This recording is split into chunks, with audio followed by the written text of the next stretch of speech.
100도씨에서 물이 끓는다. 그러니까 물이 끓지 않았다는 것은 아직 100도가 되어 있지 않다는 것이죠. 그것이 지식이라는 겁니다. 그런데 100도씨가 되면 물이 끓어서 그 물을 가지고 다양한 것을 이용할 수가 있죠.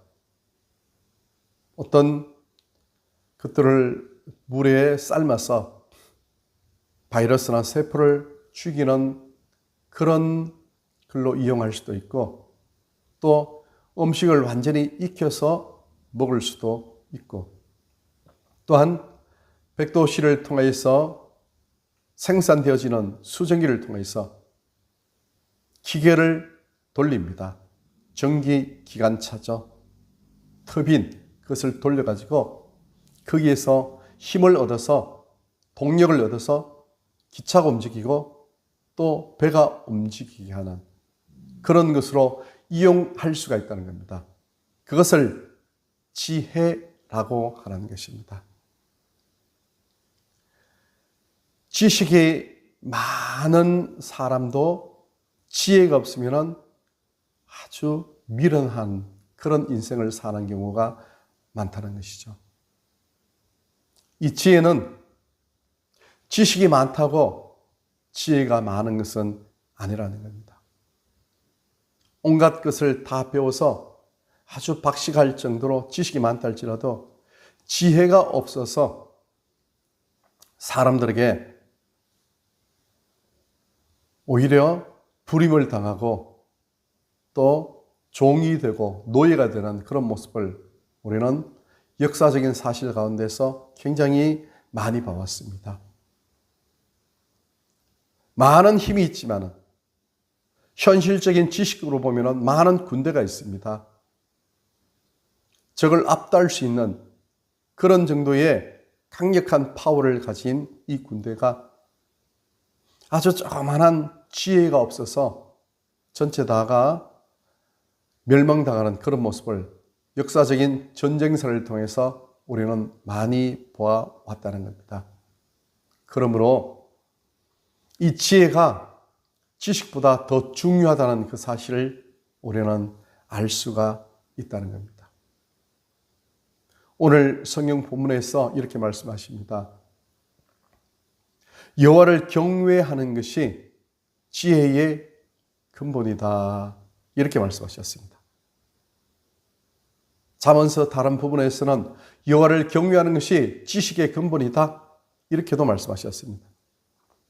세상의 모든 지식 가운데 최고의 지식, 세상에 있는 모든 알아가는 모든 지식의 가장 근본적인 토대가 되어는 것은, 최고의 근본적인 지식은 여호와를 경외하는 것이다. 그렇게 말씀하는 것입니다. 여호와를 경외하는 것이 지식의 근본이고 지혜의 근본이라는 겁니다. 세상의 모든 지식, 1더하기 1은 2다. 이런 산수적인 지식도 이 지식의 근원은 하나님을 아는 것이죠. 그 지식의 근원, 하나님을 아는 것, 여호와 하나님을 경외하는 것, 이것이 지식의 가장 밑바닥이죠. 가장 기초가 되는 거죠. 이 지식을 활용해서 최고의 지혜로운 그런 삶을 살 수 있는데 역시 여호와를 경외하는 겁니다. 그래서 여호와를 경외하는 것이 지식의 근본이다. 이것을 알파라고 하면 여호와를 경외하는 것이 지혜의 근본이다. 이것이 오메가가 되는 거죠. 처음과 마지막이 여호와를 경외하는 것이 된다는 겁니다. 경외한다는 것은 두려워하는 겁니다.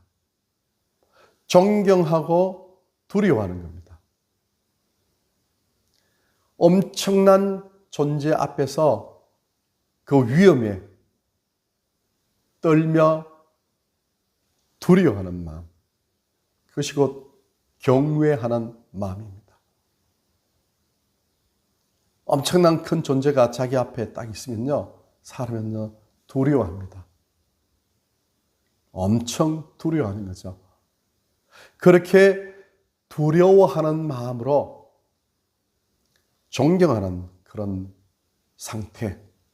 두려워하지만은 두려움으로 끝나는 것이 아니고 너무나 고귀하신 분이시기 때문에 그분을 헌모하고 그분을 존경하고 그분 앞에서는 자기 자신은 완전히 아무런 존재가 안 되어지는 없는 것과 같은 그런 존재가 되어진 그 상태, 그것이 곧 경외하는 것입니다. 이렇게 여호와 하나님을 경외하고 여호와 하나님을 섬기는 것, 그것이 지혜의 근본이다. 이렇게 말씀을 하셨다는 것입니다. 우리가 여호와 하나님을 경외하는 이유가 무엇이겠습니까? 바로 여호와 하나님은 우리를 창조하신 창조주가 되시기 때문에 그렇다는 것이죠. 여호와 하나님께서 우리를 만드신 창조주라는 이 사실을 아는 것, 이것이 곧 지혜라는 겁니다. 이 세상의 최고 지혜는 하나님을 경외하는 겁니다. 그런데 하나님을 경외하는 것이 그것이 최고의 지혜다. 이것을 아는 것, 이것 역시 지혜라는 거죠. 사람은요, 내가 누구인지를 모르는 경우가 거의 태반이죠. 그래서 이 세상은 언제 시작되었고, 이 세상은 어떻게 존재하게 되었고, 이 세상 가운데 있는 사람은 도대체 누구이고, 사람 가운데 있는 나는 또한 누구이고, 나는 어디서 왔는지, 내가 왜 살고 있는지, 또 어디로 가는지, 거기에 대해서 답을 구하는 것. 이 세상의 만물은 도대체 어떤 존재이고 어떻게 구성되어 있을까? 이 만물의 시작은 어떻게 되어 있고, 또 눈에 보이는 이 만물의 저 너머, 눈에 보이지 않는 저 엄청난 그 세계, 그 넓은 세상, 그 끝은 어디일까? 그리고 사람은 도대체 어떻게 살아야 되고, 사람이 사는 이유가 무엇이고, 또 최종적으로 나는 누구인가? 너는 누구인가? 우리는 누구인가? 왜 이렇게 존재하고 있는가? 이것에 대해서 연구하고 또 공부하고 토론하고 글을 쓰고 하는 이런 모든 것이 철학이라는 겁니다.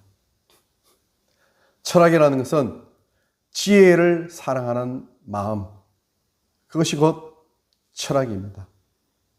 지혜를 사랑하는 그런 마음이 철학인데, 오늘 성경은 분명히 우리에게 말씀했습니다. 지혜의 근본, 지식의 근본, 지혜의 근원은 하나님이시다. 하나님을 경외하는 것이다. 그렇게 말씀했는데, 세상 사람들은 그 정답을 모르고 있다는 겁니다. 그래서 지혜를 사랑하는데, 그 지혜가 하나님을 경외하고 하나님을 사랑하면 되는데, 그것을 인정하지 않고 그것을 아직도 모르고 있어서 계속해서 도대체 이 세상은 무엇으로 만들어졌고 무엇으로 존재하고 시작은 어떻게 되고 끝은 어떻게 될까, 계속해서 이것에 대해서 질문을 던지고 지금도 탐구하고 있고 지금도 계속해서 연구하고 있고 또 논문을 쓰고 있는 그런 상태가 인류라는 것이죠. 그것을 성경은 뭐라고 얘기하는가 하면요, 어리석다, 그렇게 얘기합니다. 어리석은 자는 그 마음에 이르기를 하나님이 없다 하느니라, 이렇게 말씀했다는 겁니다. 하나님이 분명히 계신다고, 하나님이 우주 천지를 창조하셨다고 분명히 말씀하셨는데, 사람은 지금도 도대체 이 우주는 어디서 창조되었을까? 어떻게 되었을까? 저절로 만들어졌을까? 온갖 연구를 다 하고 있는 것이죠. 즉, 지혜의 근본 대신, 지식의 근본 대신 하나님을 지금도 부인하고 있고 모르고 있고 계속해서 헤매고 있다는 것이죠. 이것이 곧 인류의 비극이라는 겁니다. 그래서 이 땅 가운데 전쟁이 난무하는 겁니다. 어떻게 살아야 되는지를 모르니까 이 우주의 주인이신 하나님, 이 우주의 지식의 근본이신 하나님을 인정하지 않고 하나님을 모르기 때문에 사람들은 각자 나름대로 자기가 사는, 자기 마음대로 사는 그 방식이 최고인 줄 알고 그렇게 살아갑니다. 그러니까 하나같이 싸웁니다. 내 생각대로 하는 것이 전부다. 내 생각대로 하는 것이 그것이 곧 바른 인생을 사는 것이다. 그렇게 생각하니까 모두가 다 자기 생각대로 살려고 하니까요. 양보하지 않습니다. 그러니까 싸우는 거죠. 내 이익을 위해서만 사니까 싸워요. 그러니까 이 세상 가운데 결국은 평화가 없는 것이죠. 그것을 조금 작게 보면요. 우리 가정에서도 싸우는 겁니다. 학교에서도 싸우고 직장에서도 싸우고요. 심지어 내 자신, 내 마음 속에서도 싸웁니다. 이렇게 해서는 안 되는데 아니야, 이렇게 해야지. 아니야, 그렇게 하면 안 돼. 아니야, 그러면 내가 손해야. 내가 귀찮아. 내가 피곤해. 아니야, 그렇게 하면 안 되지. 그래도 선한 마음, 착한 마음을 가지고 살아야지. 이렇게 하면서 자기 자신에서 내면에서도 싸우면서 가정에서도 싸워요. 어떻게 싸웁니까? 그렇죠? 부모와 자식 간에도 싸우기도 하죠. 그래서 어떨 때는 자식이 집을 나가기도 하고요. 어떨 때는 부모가 자식에게 섭섭하고 서운한 마음을, 감정을 표현하기도 하고요. 어떨 때는 자식이 부모를 귀찮게 하고 귀찮아하고 간섭하는 존재로 그렇게 생각하기도 하고요. 그래서 연세가 들면은 자기가 부양을 잘 하지 않고 요양원으로 그냥 갖다 맡기고 그리고 어쩌다 한 번씩 요양원에 찾아가기도 하고 이 세상 살기가 굉장히 바쁜 시대적인 현실이니까 그러니까 내가 이렇게 자주 찾아뵙지 못하는 그것 죄송한 마음이지만은 이 시대가 그러니까 어쩔 수 없다. 이렇게 해서 자기를 합리화시키는 거죠. 죄책감에서 벗어나는 거죠.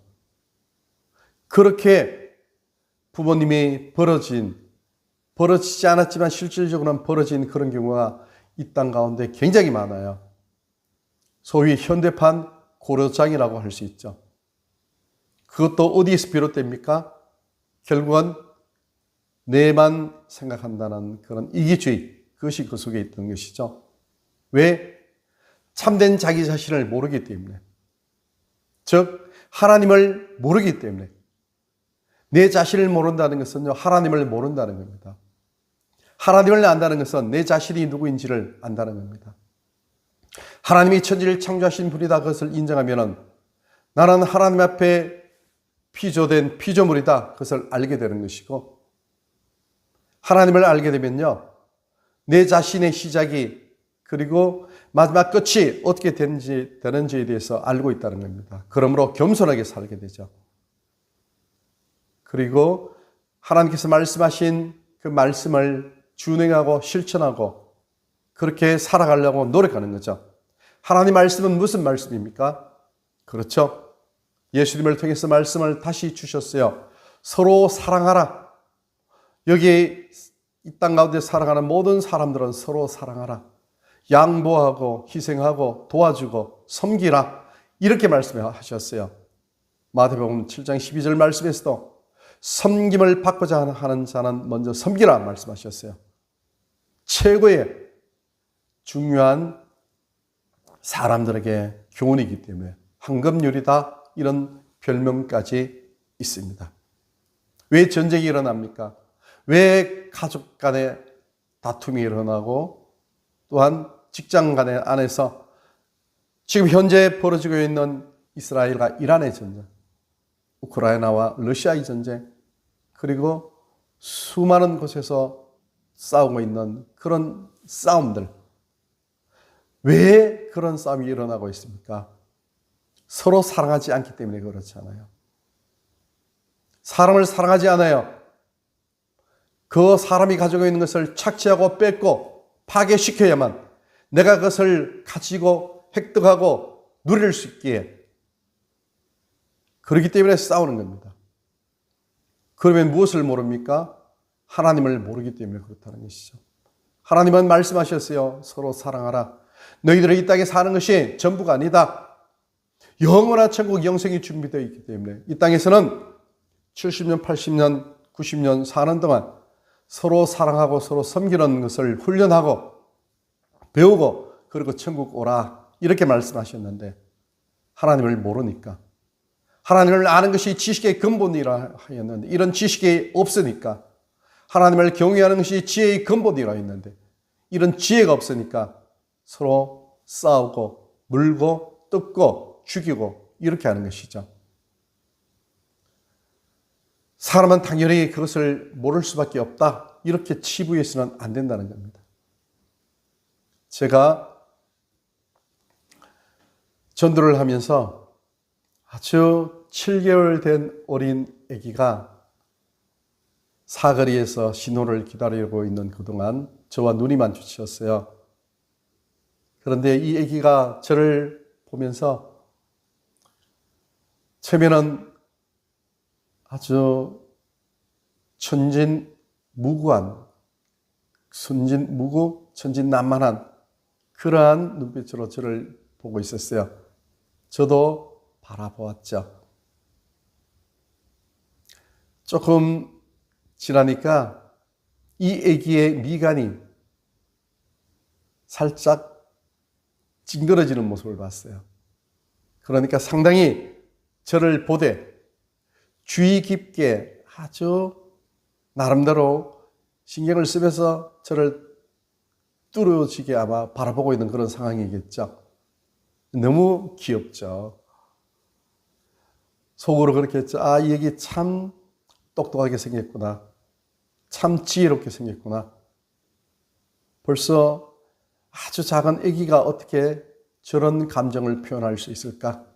그렇게 해서 젊은 부부에게 인사하면서 물었죠. 아기가 몇 개월 됐느냐고 하니까 7개월 됐다고 하더라고요. 그래서 아기가 양미간이 아주 쨍긋하면서 저를 바라보고 있네요 하니까 그 젊은 부모들도 그것을 보면서 웃더라고요. 7개월 된 그 아기가 그렇게 미간을 잔뜩 움츠리면서 집중하면서 볼 수 있는 그것은 나름대로 뭔가 느끼고 있다는 것이죠. 그렇습니다. 아무리 어린 아이라 할지라도요, 사람이기 때문에, 영적인 존재이기 때문에 다 느끼고 다 생각하고 다 본다는 겁니다. 단지 아직 내가 완전히 다 발달되어 있는 그런 상태가 아니기 때문에 자라면서 그것이 망각되죠. 잊어버리죠. 그래서 어릴 때의 기억은 없어지는 거죠. 그러나 그때 그 나이, 그 상황 속에서는 똑같이 기억하고 똑같이 판단하고 생각한다는 것이죠. 무의식 중에 그러한 좋은 영향력들이 자기의 뇌리에